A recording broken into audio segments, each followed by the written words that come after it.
Have you ever wondered what a dog could see that would make trained soldiers look away in horror? What secret could be so devastating that it would cause an entire military operation to collapse from within? Not from enemy fire, but from the weight of betrayal itself? Before we dive into this story that was buried for 73 years, I need your help. Comment below where you're watching from, because this channel depends on viewers like you to keep sharing these hidden truths. And if you haven't subscribed yet, please do it now. This content doesn't stay online forever, and someone doesn't want you to know what really happened on that bridge. The morning of October 14, 1944, began like any other morning at Fort Jackson, South Carolina. The sky was the color of old bruises, and a cold wind swept across the training grounds where the 3rd Infantry Division prepared for deployment to Europe. But this wasn't Europe. What happened that day would never make it into official records. What happened would be sealed, classified, and denied for 3/4 of a century. Sergeant William Mercer stood at the edge of the Congaree River, watching as engineers made final inspections on the Henderson Bridge, a temporary military crossing that connected the fort to the ammunition depot 3 miles south. The bridge had been completed just 2 weeks earlier, designed to support the movement of heavy artillery and supply trucks. It was supposed to be impenetrable. It was supposed to be safe. Mercer wasn't alone. Beside him sat Kaiser, a 4-year-old German shepherd with eyes that seemed to understand more than any animal should. Kaiser had been with the 3rd Division for 18 months, trained in message delivery, patrol, and detection. But Kaiser had a talent that went beyond training. Soldiers whispered that the dog could sense danger before it arrived, that he knew things. Mercer had seen it himself, 3 times now. How Kaiser would refuse to enter buildings moments before they collapsed. How he would bark at empty roads seconds before enemy scouts appeared during training exercises. The engineers gave their final approval at 0700 hours. The bridge was cleared for use. The first convoy would cross at 0830. Kaiser began growling at 0715. Mercer looked down at the dog, then toward the bridge. Nothing appeared wrong.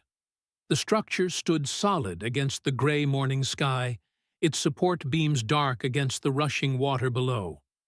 But Kaiser's growl deepened, a sound that came from somewhere primal, somewhere that recognized danger when logic couldn't. "What is it, boy?" Mercer knelt beside the dog, following his gaze toward the bridge's central support column.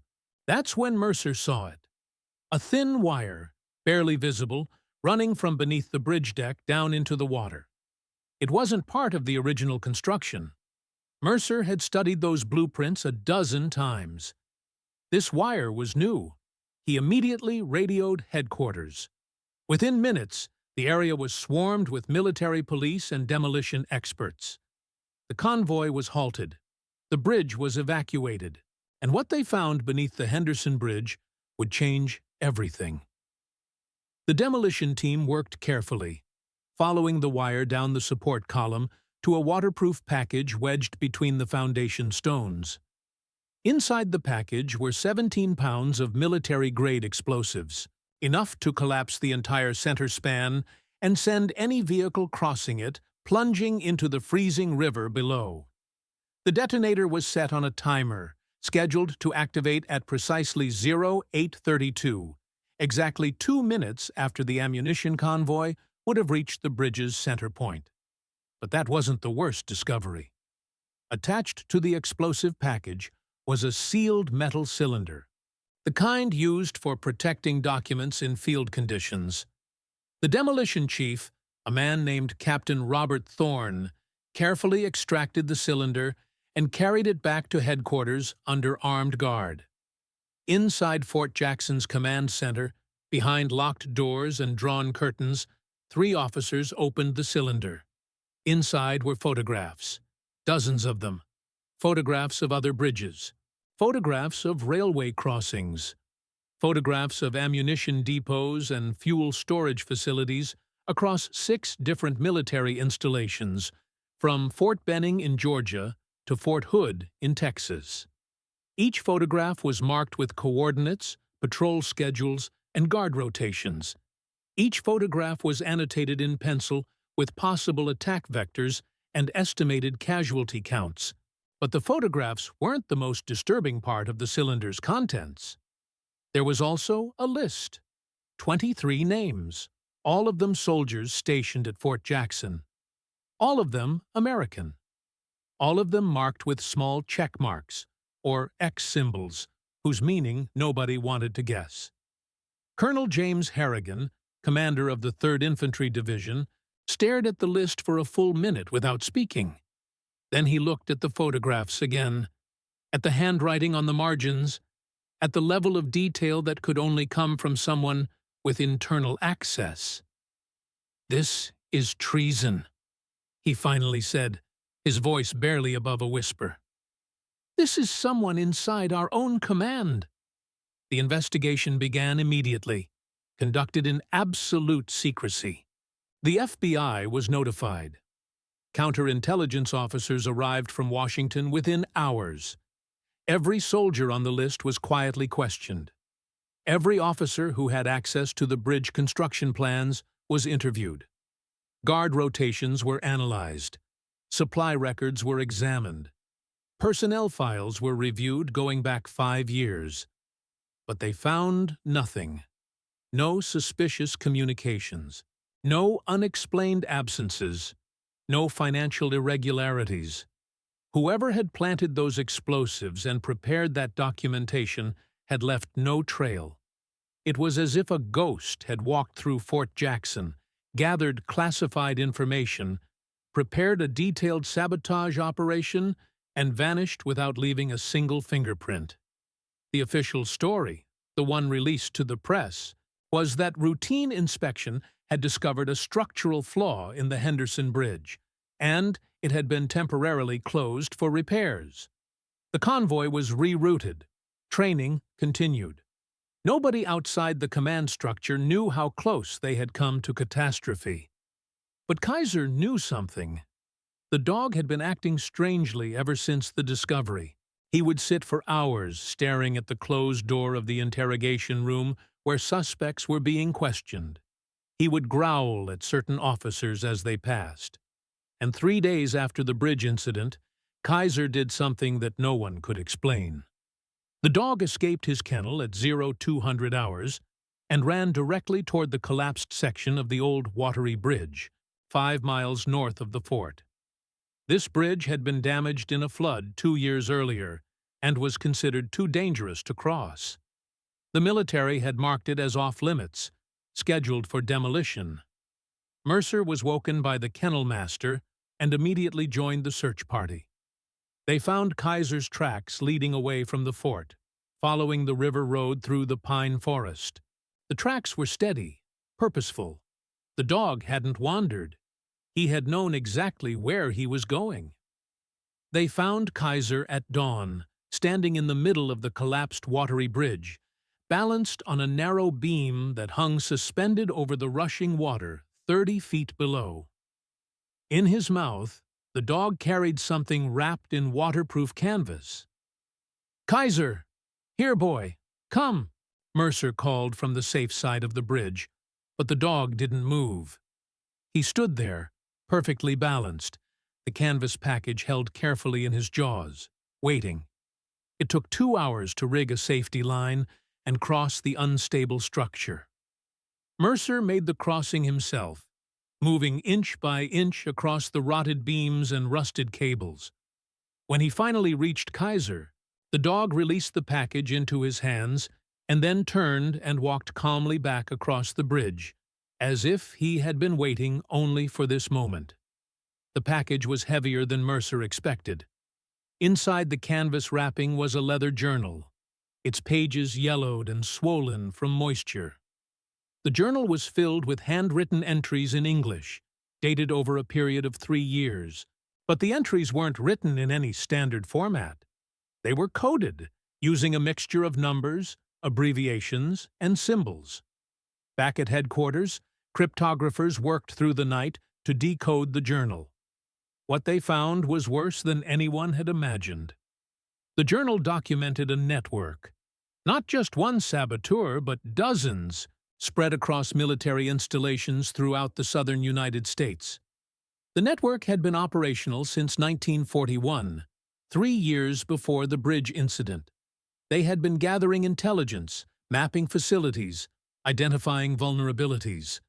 The journal contained detailed records of successful operations, small things mostly, equipment failures blamed on accidents, supply shipments that arrived damaged, training incidents that resulted in minor injuries. But the journal also contained plans for larger operations. The Henderson Bridge was supposed to be the first major attack, designed to kill at least 50 soldiers and destroy enough ammunition to cripple the 3rd Division's deployment to Europe. It was supposed to look like an engineering failure, a tragic accident. There were plans for 6 more similar attacks over the following 3 months. The journal entries were signed with initials only. J.W., the cryptographer's cross, referenced those initials with personnel files, looking for anyone with those initials who had been stationed at Fort Jackson during the relevant time period. They found 7 possibilities. Colonel Harrigan ordered all 7 placed under immediate surveillance. Within 48 hours, one of them tried to run. Lieutenant James Warren was a logistics officer, responsible for coordinating supply movements between Fort Jackson and other installations. He had an impeccable service record, 2 commendations for efficiency, and a reputation as someone who always got things done. He was also, according to the journal entries, the coordinator for the entire sabotage network in South Carolina. When military police arrived to question him, Warren was in his office, burning documents in a metal wastebasket. He had a pistol in his desk drawer but didn't reach for it. He simply sat down, watched the papers turn to ash, and waited to be arrested. In his interrogation, Warren confirmed what the journal had documented. The network existed. It was larger than anyone suspected. It operated in at least 14 states.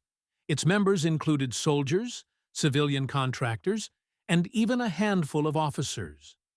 Their goal wasn't to help Nazi Germany or Imperial Japan. Their goal was something far more disturbing.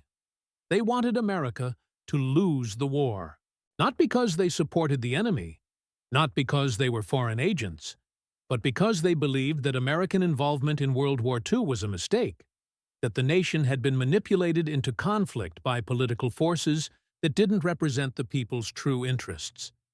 They saw themselves as patriots, protecting their country from those who would sacrifice American lives for foreign wars.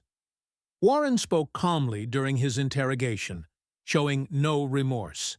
He explained that the network had been established by a group of isolationist officers who had opposed America's entry into the war.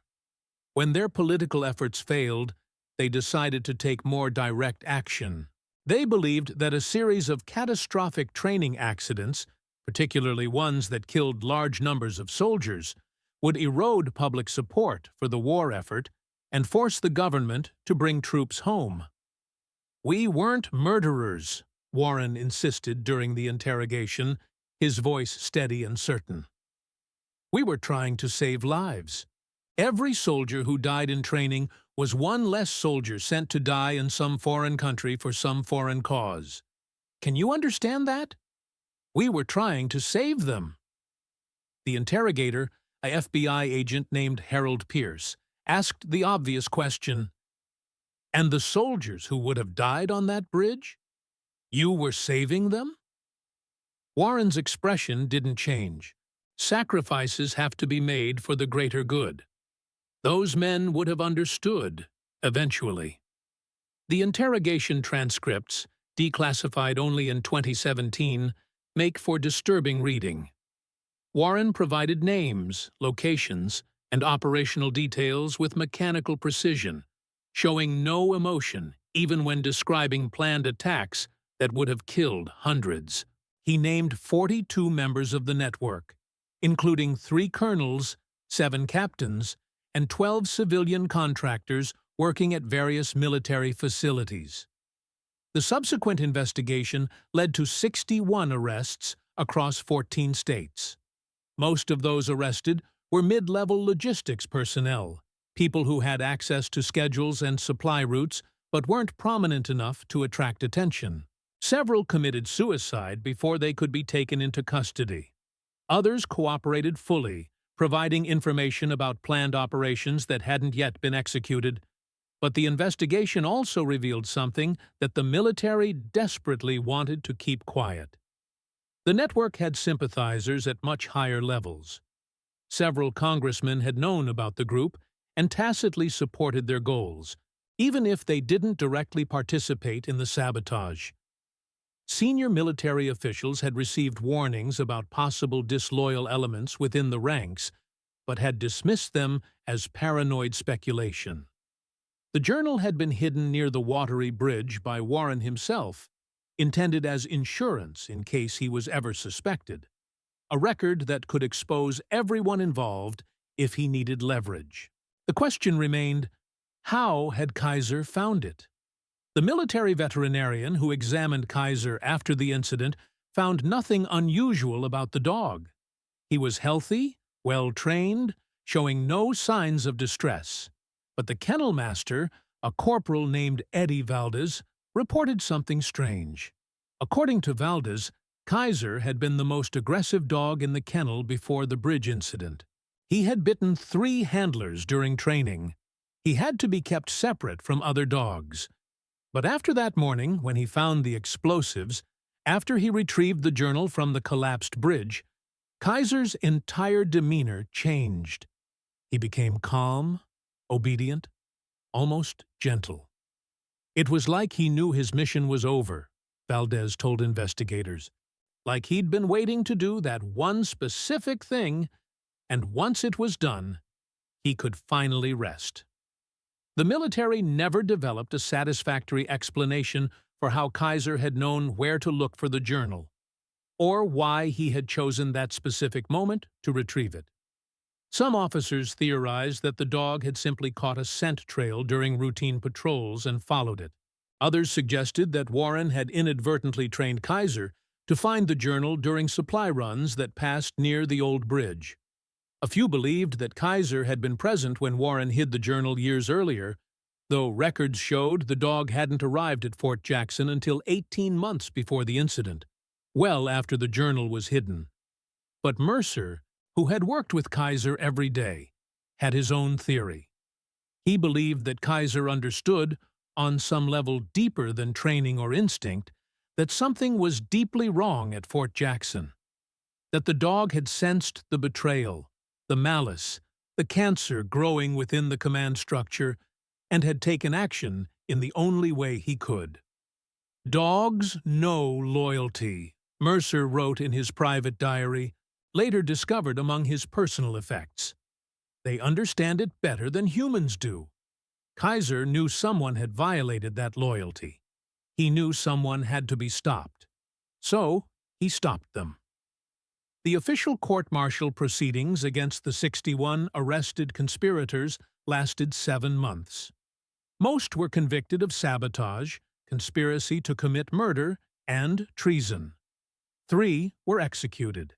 14 received life sentences. The others received terms ranging from 10 to 30 years in military prison. Lieutenant James Warren was executed by firing squad on June 11, 1945, 1 month after Germany surrendered. His last words, according to witnesses, were, "History will vindicate us." The Henderson Bridge was demolished entirely and rebuilt using a different design. The ammunition convoy that had been scheduled to cross that morning was rerouted permanently.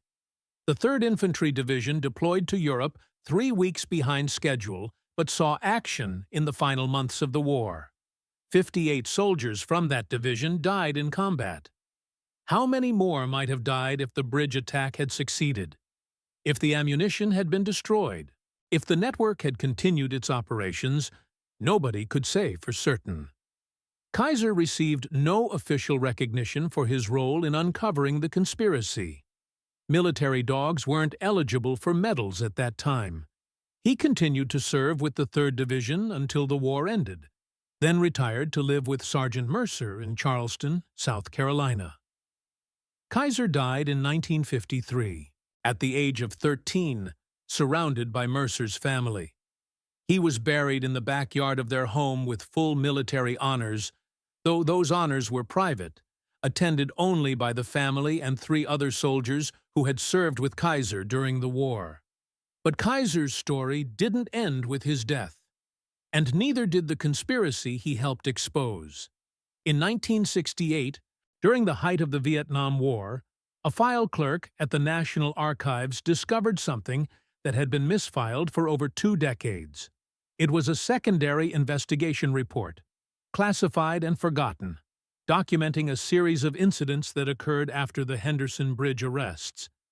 The report had been buried deliberately, marked as irrelevant, and filed under agricultural records instead of military intelligence. Someone hadn't wanted this information found. The report detailed 17 additional incidents at military installations across the United States between 1945 and 1952. Equipment failures, training accidents, supply contaminations. Small things, each one explainable on its own, but when viewed together, they formed a pattern. The same pattern that had been identified in Lieutenant Warren's journal. The network hadn't been completely dismantled. Parts of it had survived. The FBI launched a quiet investigation in 1969, codenamed Operation Broken Bridge. What they discovered was that at least 9 members of Warren's network had never been identified during the original investigation. These 9 had gone deep underground after the arrests, maintaining no contact with each other, living ordinary lives as veterans, teachers, and small business owners. But they had continued their work in subtle ways. A foreman at a defense contractor who consistently produced faulty components. A logistics coordinator who ensured that critical supplies were always slightly delayed. A training instructor who taught methods that increased the likelihood of accidents. The investigation eventually identified 7 of the 9. 2 committed suicide when approached by federal agents. 3 cooperated and provided detailed confessions. 2 refused to speak and were imprisoned on related charges. The final 2 were never found. According to the declassified files, they simply disappeared from all records after 1954, as if they had never existed. But the most disturbing discovery came from the confession of one of the cooperating conspirators, a man named Arthur Moss, who had worked as a supply sergeant at Fort Hood, Texas. Moss revealed that the network had never been solely about opposing American involvement in World War II. That had been the initial motivation, yes, but the true goal had been something far more ambitious and far more insidious. Warren told us we were part of something bigger, Moss said during his interrogation in 1971, his voice cracking with age and illness. He said there were others like us all over the country, all over the world. People who understood that nations were being manipulated by forces beyond their control. Politicians, bankers, industrialists who profited from war. Warren said we were fighting back against that system. We were trying to break the machine. The interrogator pressed him for details. How many people were involved? How far did the network extend? What was their ultimate objective? Moss's answers were fragmentary and often contradictory, the product of a mind that had spent 26 years carrying the weight of treason. But certain details emerged consistently. The network had connections to similar groups in Britain, France, and even Germany. There had been communication between these groups before the war, sharing information and coordinating efforts to prevent military buildups. When the war began anyway, the groups shifted their focus to sabotage, hoping to make the conflict so costly and chaotic that all nations would be forced to negotiate peace. "We thought we were saving the world," Moss whispered near the end of his final interrogation session. "We thought if we could just make war impossible, make it too expensive, too unpredictable, too dangerous, then maybe humanity would finally stop. Maybe we'd finally find another way." Moss died 3 weeks after his last interrogation, of a heart attack, alone in a holding cell in Fort Leavenworth. His confession was sealed and wouldn't be declassified until 2019, 48 years after his death. The Operation Broken Bridge files revealed something else that had been deliberately suppressed. During the original investigation in 1944, military intelligence had recovered not just Lieutenant Warren's journal, but also a second document that Kaiser had helped locate.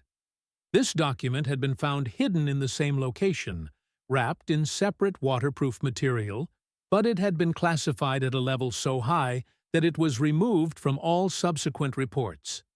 The document was a ledger, not of sabotage operations, but of payments.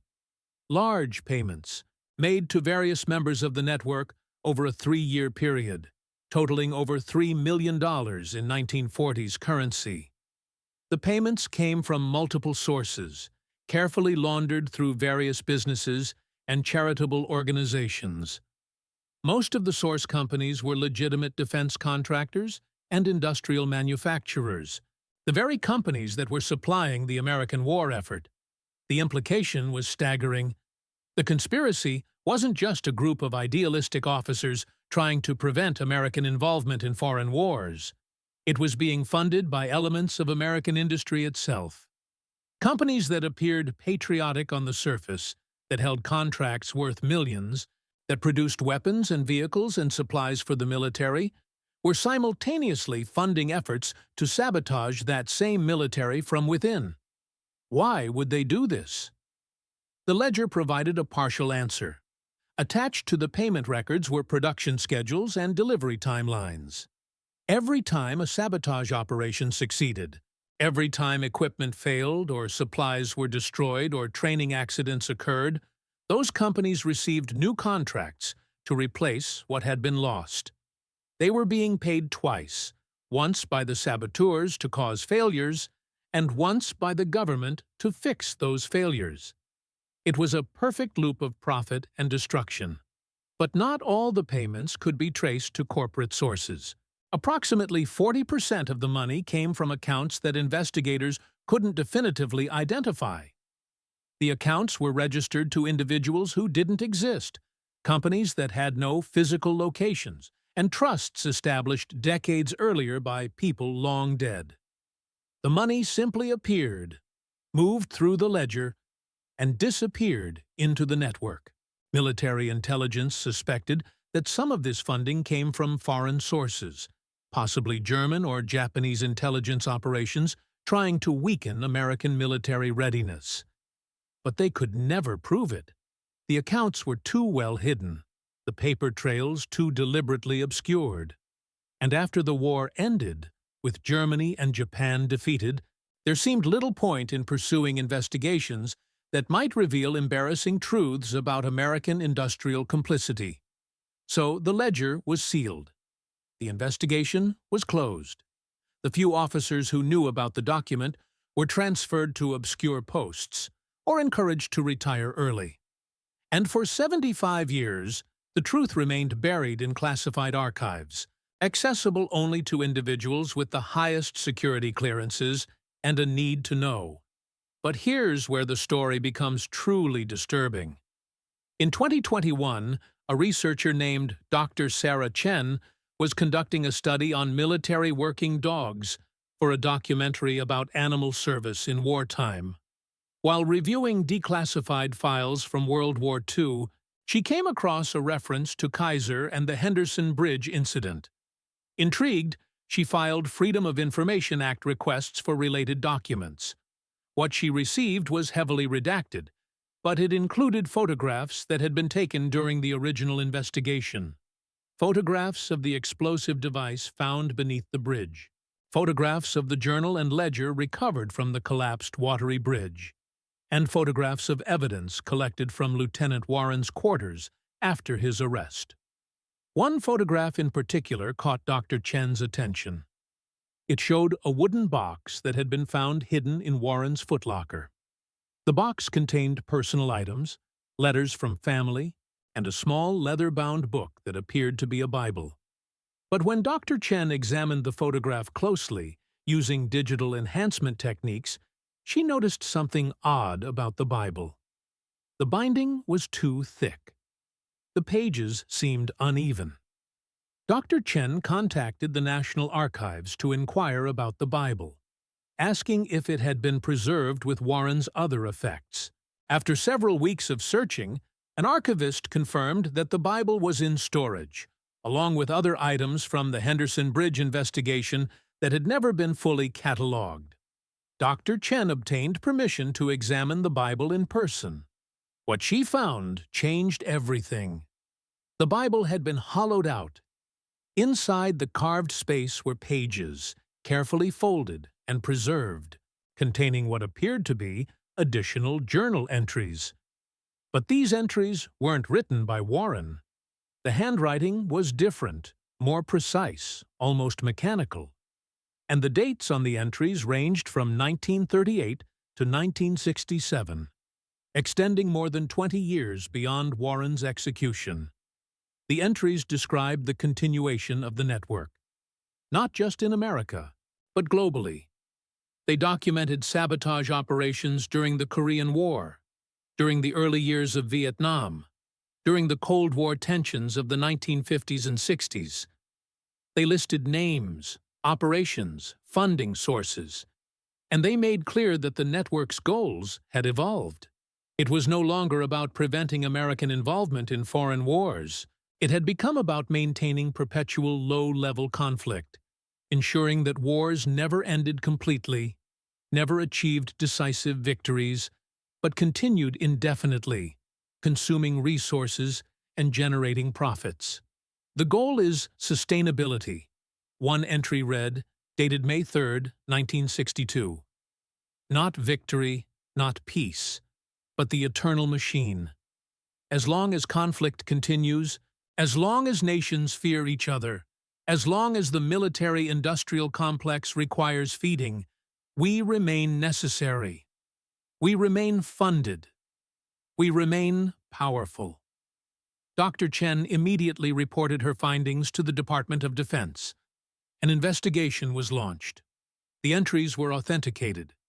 The handwriting was analyzed and matched to a senior logistics officer named Colonel Michael Brennan, who had served at Fort Jackson in 1944 and had been present during the investigation of the Henderson Bridge incident. Brennan had died in 1968, 1 year after the last journal entry, of apparent natural causes. But Brennan's death now looked suspicious. He had been healthy, only 56 years old, with no history of heart problems. Yet, he had died suddenly of a heart attack while on vacation in Montana, far from any major medical facilities, and had been cremated within 24 hours per instructions in his will. No autopsy had been performed. Further investigation revealed that Brennan had maintained contact with at least 6 of the conspirators who had been released from prison after serving their sentences. He had provided them with jobs, money, and connections to reintegrate into civilian life. And he had recruited them back into a reformed network, one that operated not to stop wars, but to perpetuate them. The modern investigation attempted to trace the network's activities through the 1970s, 80s, and 90s.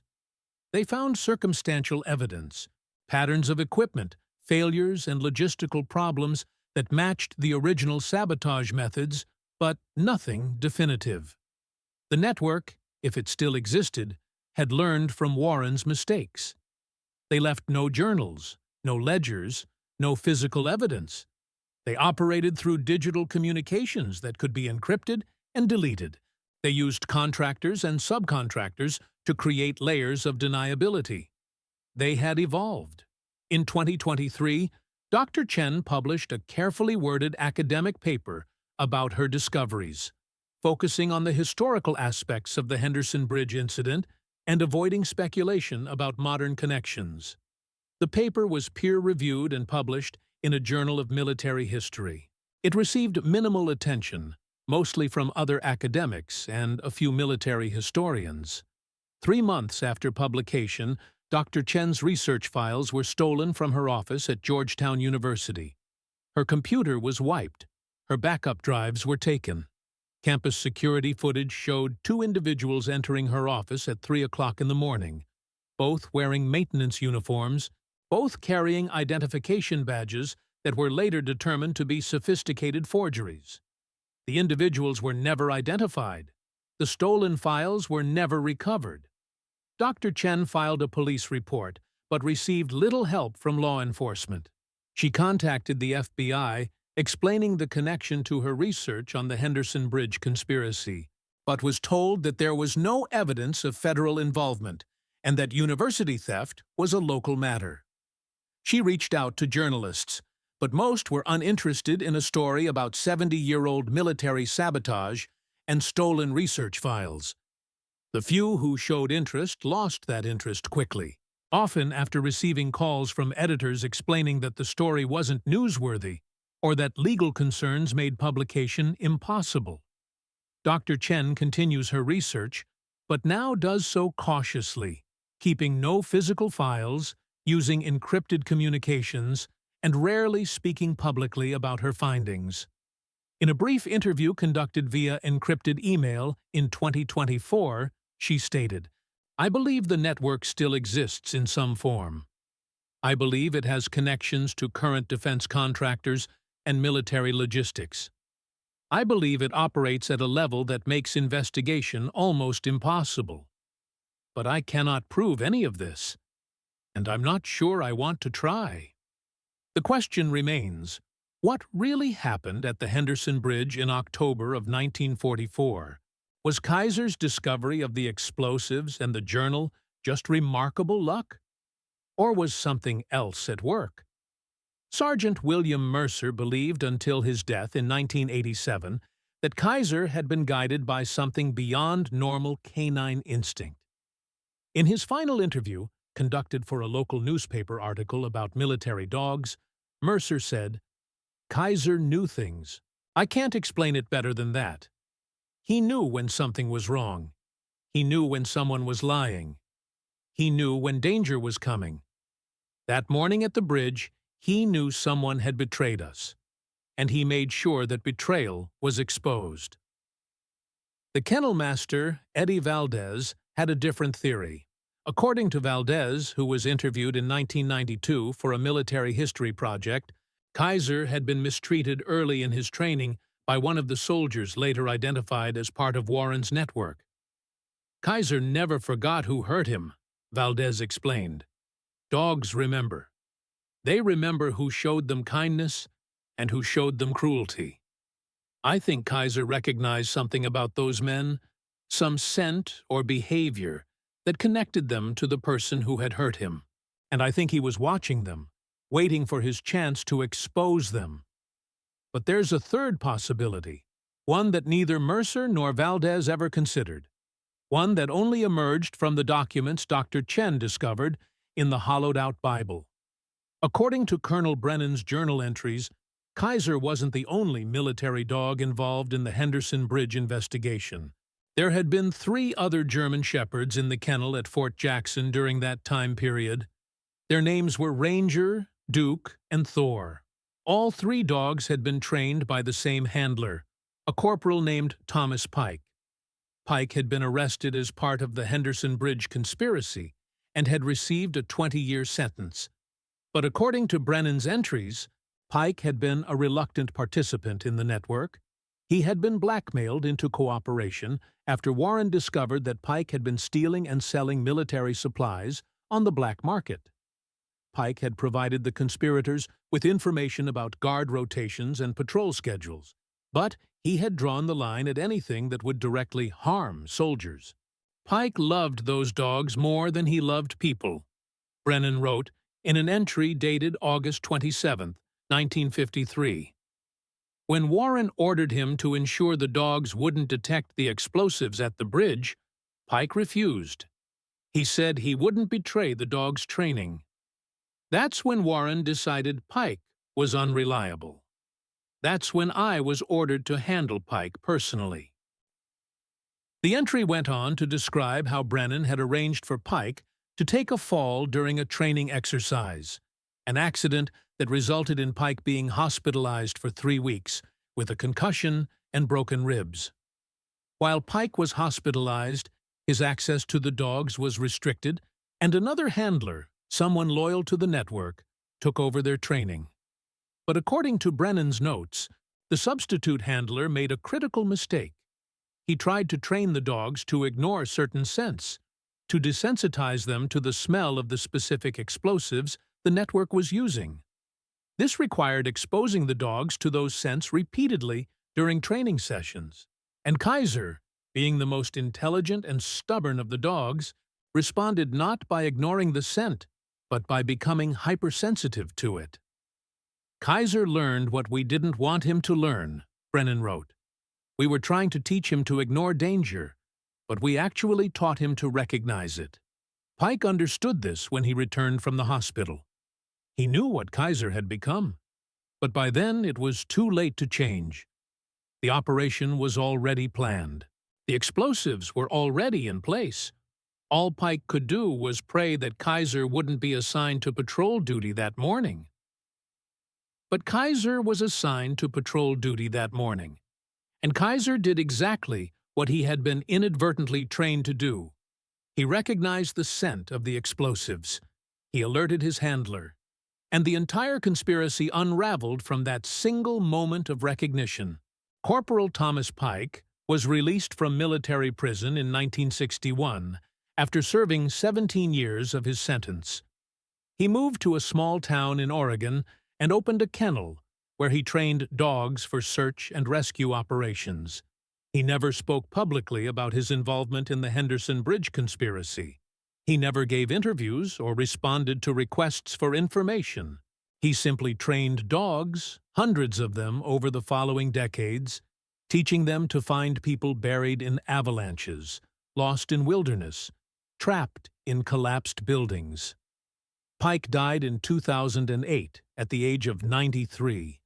At his funeral, attended by dozens of search and rescue workers whose dogs Pike had trained, several attendees reported that Pike had kept a photograph on his mantle for as long as anyone could remember. It was a photograph of 4 German shepherds sitting together in a training yard, their eyes alert, their postures perfect. Written on the back of the photograph, in faded ink, were 4 names: Ranger, Duke, Thor, and Kaiser. In Pike's will, he left a letter to be opened after his death and shared with anyone interested in the Henderson Bridge story. The letter was brief, only 3 paragraphs, but its contents were revealing.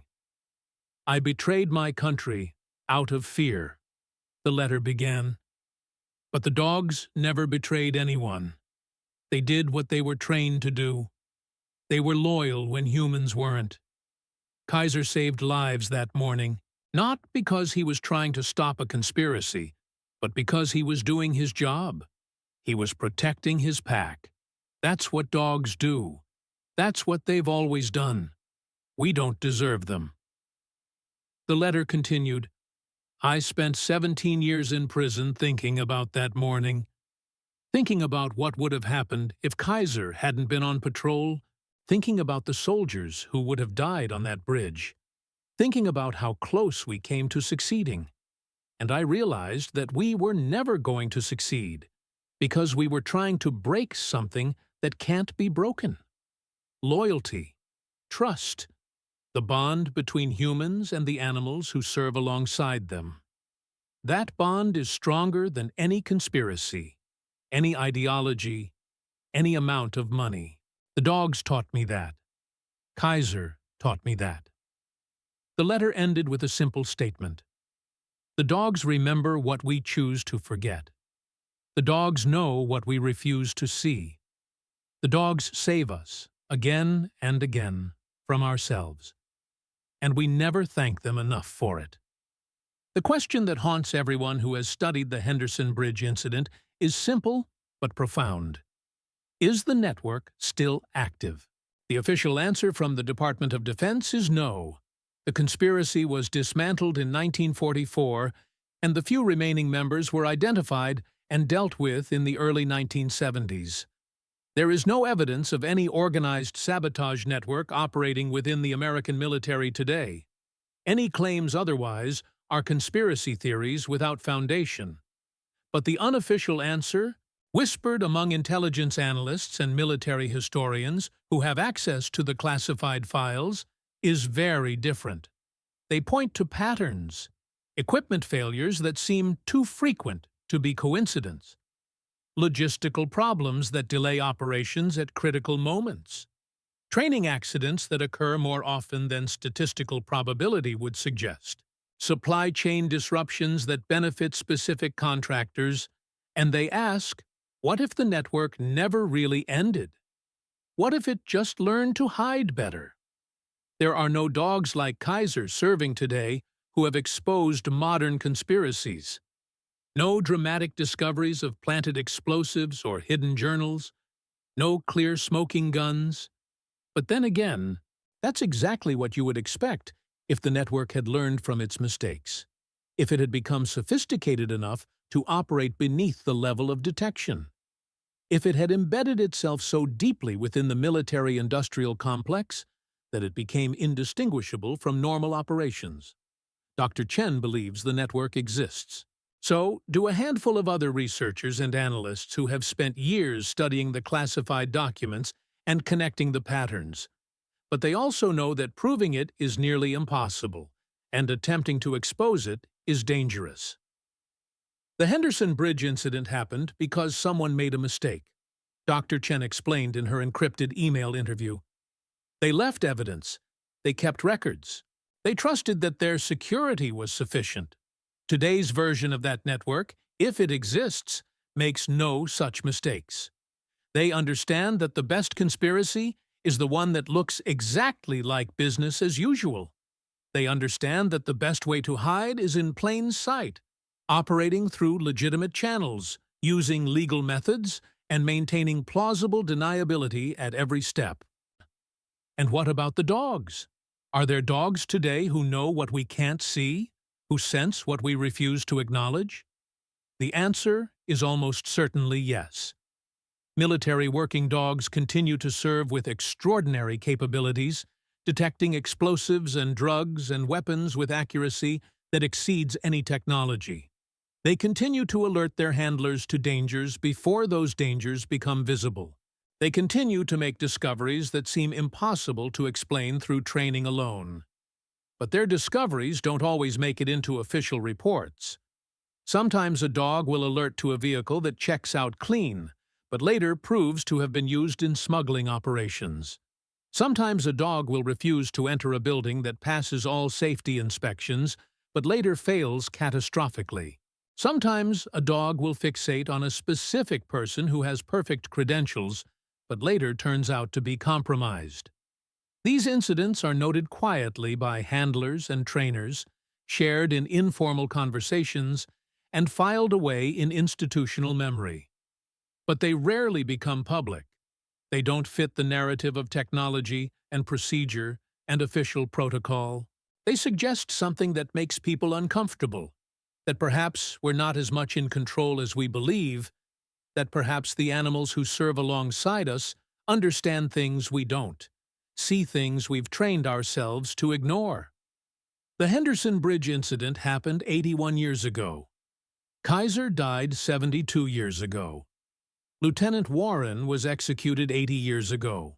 The network he helped establish was supposedly dismantled 75 years ago. But the questions remain. The patterns persist. And every few years, another researcher stumbles across documents that suggest the story isn't over, that the conspiracy didn't end, that somewhere in the vast machinery of military logistics and defense contracting and industrial production, the network still operates, still profits, still maintains its eternal machine. And somewhere, in kennels across military installations around the world, dogs continue to sense what humans refuse to see. Dogs continue to alert to dangers that official protocols insist don't exist. Dogs continue to make discoveries that expose truths we'd rather keep buried. Because dogs are loyal. Dogs are honest. And dogs remember what we choose to forget. The truth about the Henderson Bridge may never be fully known. The files remain classified.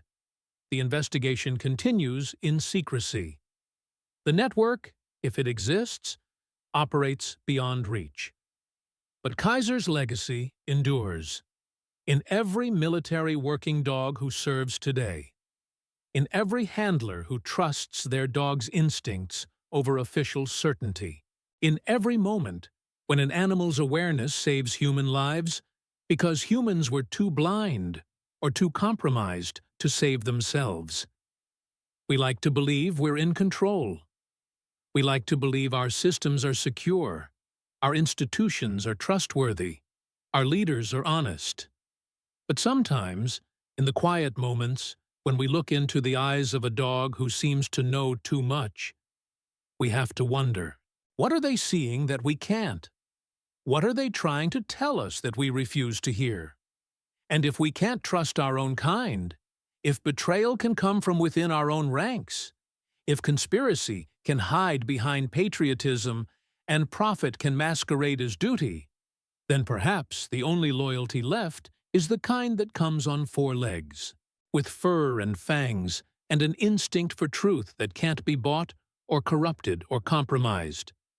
In this world of shadows and secrets, of classified documents and hidden networks, of truths that are buried and lies that are celebrated, maybe our only hope is that the dogs keep watching, keep alerting, keep exposing what we're too scared or too corrupt to expose ourselves.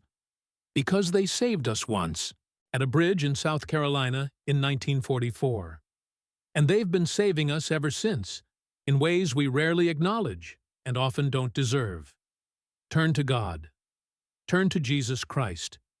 In a world where humans betray each other for money and power, where conspiracies flourish in darkness, where trust has become a commodity to be bought and sold, we need something greater than ourselves to hold on to.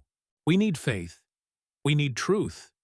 We need the kind of unwavering loyalty that exists in the heart of a dog and in the love of a creator who made both humans and animals to walk together, to protect each other, to remind each other what loyalty really means. The Henderson Bridge incident teaches us that evil can hide anywhere, even among those sworn to protect us. But it also teaches us that good remains, that truth persists, that some bonds cannot be broken by money, or ideology, or fear. And it reminds us that sometimes salvation comes from the places we least expect, from creatures we take for granted, from a German shepherd who ran across a collapsed bridge, carrying evidence that would expose betrayal and save lives. Kaiser is gone, but his story lives on. And somewhere, right now, another dog is watching, sensing, knowing, waiting for the moment when they'll need to run across their own bridge, carrying their own truth, saving their own generation from the darkness that never quite goes away. The question isn't whether the conspiracy is real. The question is whether you're ready to see it, whether you're willing to trust what the dogs have been trying to tell us all along, whether you're brave enough to look at the bridge and wonder what's hidden underneath, what's waiting in the water, what truth we've been too comfortable to discover. Because the dogs already know. They've always known. And they're still trying to warn us, if only we would listen.